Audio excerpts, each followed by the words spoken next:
Assalamualaikum warahmatullahi wabarakatuh. Kembali lagi di channel Gudang Horor. Dan untuk kisah yang akan kita bawakan kali ini ialah sebuah kisah yang berjudul Menikahi Kuntilanak. Sebelum kita lanjut ceritanya, tekan dulu tombol like video ini dan jangan lupa tekan juga tombol subscribe channel ini. Dan seperti apa untuk kisah kali ini, langsung saja kita masuk ke ceritanya. Awalnya Dullah bertemu dengan seorang gadis yang berkulit sawo matang yang mengaku bernama Siti di tepi sebuah sungai di salah satu kawasan di Lintas Birun, Aceh Tengah. Hingga akhirnya mereka sepakat untuk membina rumah tangga. Pesta pernikahan ditentukan, syarat utamanya semua kegiatan harus dilaksanakan malam hari. Pada suatu ketika di tahun 1830-an, Dullah menelusuri tepian sungai Pesangan untuk mencari ikan kelerling. Namun entah mengapa sampai berhari-hari lamanya ikan itu tak kunjung memakan mata pancing pemuda berusia 18 tahun itu. Karena dia sudah berjanji kepada ibunya akan pulang setelah membawa kerling besar, membuat dirinya nekat bertahan hingga menembus rimba raya. Saat itu sudah memasuki hari ketujuh dirinya memancing. Namun yang terjebak dengan mata pancingnya hanya ikan-ikan lain yang tidak diingini oleh ibunya. Semua ikan itu dipanggang dan kemudian disantap. Wajah ibunya yang sudah tua kembali hadir. Sang ibu sangat menginginkan makan ikan kerling asam keiweung. Beberapa kali Dullah mengumpat atas kesialan yang menimpa dirinya. Lelah mendera tubuhnya, kemudian dia merebahkan diri di atas batu besar yang ada di pinggir ceruk sungai. Dullah tertidur nyenyak. Ketika bangun, lama-lama Dullah mendengar suara perempuan menyanyi. Suara itu sangat merdu. Dullah membuka mata, dilihatnya langit. Matahari sudah hampir masuk peraduan. Lembayung pun sudah nampak memerah di sebelah barat. Kemudian dia mengalihkan pandangannya ke arah suara. Di bawah sebatang pohon tingkeung besar, dia melihat seorang gadis dengan memakai kain sarung yang diikat sebatas atas buah dada, sedang mencuci baju. Rambutnya sebahu. Loh, kok ada gadis di tengah rimba begini? Tanya Dullah pada dirinya sendiri. Awalnya dia mengira perempuan itu dedemit penjaga sungai. Bulu kuduknya berdiri sambil mengendap-endap. Dia mendekat. Sial, dirinya menginjak batu licin dan terjatuh. Perempuan muda itu kaget. Dia menjerit. Siapa kamu, wahai lelaki asing? Tanya wanita itu. Tenang, jangan takut. Saya hanya seorang lelaki yang sedang memancing ikan. Nama saya Dullah. Saya tidak bermaksud jahat, jawab Dullah mencoba menjelaskan. Perempuan itu tetap memasang pandangan curiga. Jangan mendekat, atau aku akan berteriak, katanya mengancam. Dullah menghentikan langkahnya. Aneh, masa di tengah rimba begini ada perempuan cantik seperti kamu? Pasti kamu dedemit ya? Tanya Dullah. Asal saja kamu itu ngomong. Kok bilang rimba? Lihat tuh, jajaran rumah itu. Ini kampungku, jawab gadis itu sambil menunjukkan sebuah perkampungan. Ah, aneh. Kok dari tadi aku gak melihat ada perkampungan di sini? Batin Dullah. Ngapain kamu kemari? Dari mana asalmu? Aku belum pernah melihat wajahmu sebelumnya, tanya gadis itu. Aku dari kampung hilir, jauh dari sini. Maaf bila kehadiranku mengganggu dirimu. Aku hanya ingin mencari ikan keling. Ibuku sangat ingin memakan gulai ikan keling, jawab Dullah jujur. Oh, ikan keling. Mana kailmu? Coba pasang di lubuk itu, ucap si gadis. Dullah segera balik badan untuk mengambil kailnya yang sudah ditambak sejak tadi pagi. Dia kemudian menyerahkan ke gadis itu. Si gadis kemudian memasangnya di sebuah lubuk. Tak lama kemudian, kail itu ditarik kuat-kuat oleh sesuatu. Dullah nampak gembira. Dalam sekali sentakan, seekor kerling sebesar paha manusia dewasa terangkat dari air. Alhamdulillah, luar biasa, kata Dullah kegirangan. Sekarang pulanglah, hantarkan ikan ini ke ibumu. Dia pasti sudah berhari-hari merindukan ikan ini, kata gadis itu sambil tersenyum. Terima kasih atas semua jasamu, wahai gadis cantik. Siapa namamu? Tanya Dullah. Gadis itu nampak tersipu, wajahnya bersemu merah. Siapa namamu, wahai cempaka madu? Tanya Dullah. Siti, jawab gadis itu. Siti, hanya itu saja? Tanya Dullah. Iya, Hanya itu, jawab Siti. Usai menjawab itu, si gadis tersebut langsung bergegas pulang. Sebelum dia melangkah keluar dari sungai, Dullah bertanya, "Bolehkah aku kembali ke sini pada kesempatan lain?" "Boleh saja, asal mau menjaga sopan santun," jawab Siti dengan tersenyum. Kemudian dia pamit. Pertemuan dengan Siti membuat Dullah tidak bisa tidur bermalam-malam lamanya. Bila rindu hendak bertemu, dia akan duduk di tepian sungai. Dullah meniup seruling bambu. Irama buluh berindu mengalir mengikuti aliran. "Duhai Juwita di hulu Peusangan, betapa hati hamba ingin merindukan sosok dirimu. Bilakah rasa ini diperkenankan, bolehkah aku menemuimu sekali lagi? Sungguh batin ini telah merana. Kini hanya kembangmu yang ada di dalam sanubariku," ungkap Dullah. Hingga suatu malam yang penuh siraman cahaya purnama, Dullah nekat menyusuri tepian Peusangan. 2 hari kemudian, menjelang maghrib, dia tiba di tempat yang dituju. Jodoh memang tak kemana, begitulah umpama yang tepat. Siti sedang mandi seorang diri.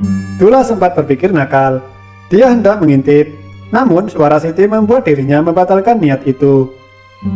"Jangan nakal, jangan melihat sesuatu yang belum boleh engkau lihat," katanya sambil melipas rambutnya dengan air jeruk purut. "Kok kamu tahu kehadiranku?" tanya Dullah. "Bau tubuhmu saja aku sanggup mengendusnya," jawabnya sambil tersenyum. Tanpa terasa mereka mengobrol semakin lama, hingga Dullah ingat bahwa waktu sudah memasuki larut malam. Aku lupa, bilakah nanti orang tuamu mencari dirimu atau orang kampung menemukan kita? Apakah yang terjadi?" tanya Dullah. "Ibu dan bapak sedang ke Takengon menjumpai keluarganya yang sedang musibah. Sedangkan penduduk kampung di sini semuanya sudah terlelap di peraduan masing-masing. Aku sangat paham kondisi di kampung ini," tutur Siti. Dullah sedikit lega. "Siti, semenjak bertemu dengan dirimu, sebenarnya aku tidak ingin lagi kembali ke kampungku. Ada semacam perasaan aneh di dalam hatiku," kata Dullah. "Mulai deh, apakah malam ini cukup dingin sehingga membuat perasaan anehmu timbul?" Dasar lelaki hilir, merayu pasti ada maunya," jawab Siti. "Jangan engkau berkata demikian. Tahukah dirimu bahwa malam-malamku di hilir sana selalu gelisah memikirkan dirimu?" tanya Dullah. "Gombal jawab Siti. "Jujur aku jatuh cinta padamu. Bilakah purnama malam ini merestui, bolehkah aku meminangmu?" ungkap Dullah. Kamu ya, baru kenalan aja udah ngajak nikah," jawab Siti. "Daripada aku ajak kawin sebelum nikah," kata Dullah sedikit bercanda. "Jangan ulangi lagi kata-kata itu, aku tidak suka," jawab Siti ketus. "Maaf deh, kan kamu yang mulai," kata Dullah. 3 hari kemudian, Dullah menemui orang tua Siti. Tidak butuh waktu lama untuk meyakinkan kedua orang tuanya itu. "Kamu tidak perlu membawa keluargamu ke sini. Kami percaya akan ketulusan dirimu. Saya akan mengatur semuanya. Paling lambat, lusa, kalian sudah bisa bersama," kata ayah Siti. "Kok bapak buru-buru sekali? Biar saja kita bertemu dulu dengan kedua orang tua Dullah. Anak semata wayang kok mau diserahin sama orang asing?" timpal ibunya Siti dengan wajah agak cemberut. "Tenang Bu, jangan panik. Ini anak, keduanya kulihat sudah kadung jatuh cinta. Bila saja kita tidak beragama, mungkin keduanya sudah satu bilik sejak kemarin. Kegigihannya untuk tidak menakali Siti kuhargai. Padahal kita 3 hari tidak di rumah," kata ayah Siti. "Dullah, bapak setuju kalian berumah tangga. Kulihat ada aura ketulusan di matamu. Siti pun sudah mengatakan siap menjadi istrimu. Sesuai tradisi di sini, semua proses dilaksanakan malam hari setelah pukul 10. Ini syarat mutlak, tidak ada tawar-menawar," katanya ketus. Dan hiduplah mereka berdua dengan penuh kebahagiaan.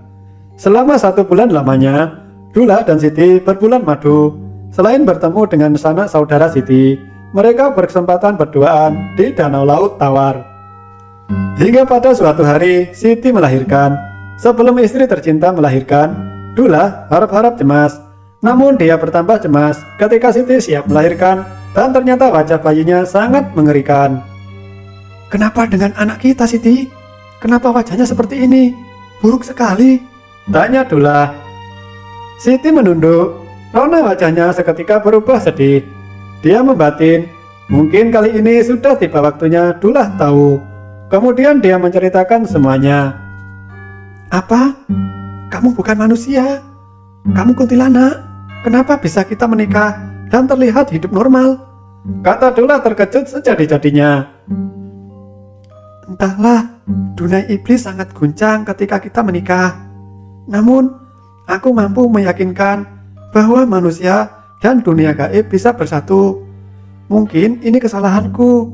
Akhirnya aku sadar bahwa engkau takkan siap menerima kenyataan ini," jawab Siti. "Kenapa ini engkau lakukan padaku, Siti? Apa salah diriku padamu?" tanya Dullah. "Jangan salahkan aku. Salahkan waktu kenapa mempertemukan kita.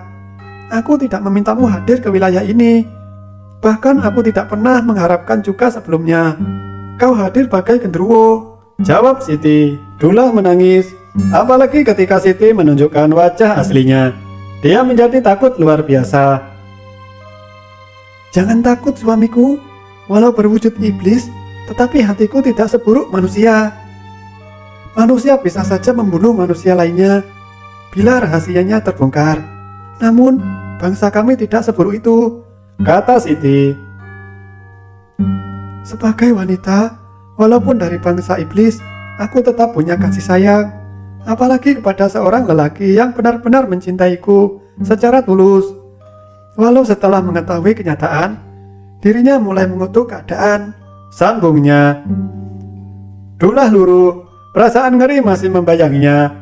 Doa selamat dia panjatkan berkali-kali. "Sudahlah Bang, bila memang kita tidak bisa kembali bersama, kuikhlaskan dirimu untuk pulang. Namun satu hal yang harus engkau pahami, bahwa dirimu sudah terlalu lama di sini. Ibumu sudah tidak ada lagi. Kampungmu sudah berkobar dan menjadi debu saat perang antar manusia," kata Siti. "Sudah berapa lama aku di sini?" tanya Dullah. 50 tahun, jawab Siti. "Begitu lamakah?" tanya Dullah kaget.